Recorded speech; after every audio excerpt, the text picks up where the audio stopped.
বন্ধুরা, সল্টলেক বাবু কালচারে সবাই গেছো, আর এখন ওদের দেখো শুরু হয়ে গেছে 999 টাকার বাফে। তো দোতলায় আমরা চলে গেলাম বাফেতে, প্রচুর ভেজ ননভেজের মেনু, আর খুব সুন্দর সাজানো, একদম পুরোনো দিনের সব কিছু দিয়ে।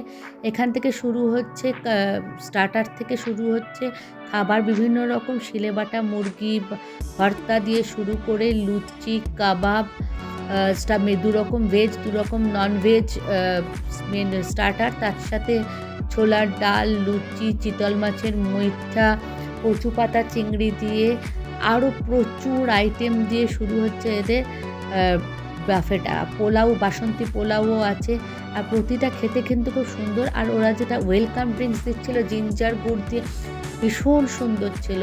আর ওদের ডেজার্টে অনেক রকম ছিল, এই কালাঞ্জি মুগটাও খুব সুন্দর ছিল, মানে খুবই সুন্দর টেস্টি রান্নাগুলো ছিল, ব্যবহারও খুব ভালো, বারবার যাচ্ছে খাবারগুলো দিয়ে যাচ্ছিল। তো যাই হোক, অনেক রকম আচার, আর তার সাথে ডেজার্টে ছিল জয়নগরের মোয়ার পায়েস, রসগোল্লা, ফ্রুট কেক, আর খুব সুন্দর আইসক্রিম। এটা ছিল চাটনির কাউন্টার, এটা বুফেটা, এটা স্টার্টার সেকশন। আমাদের পাত রেডি, ডেজার্ট দিয়ে শেষ করলাম, খুব ভালো খেয়ে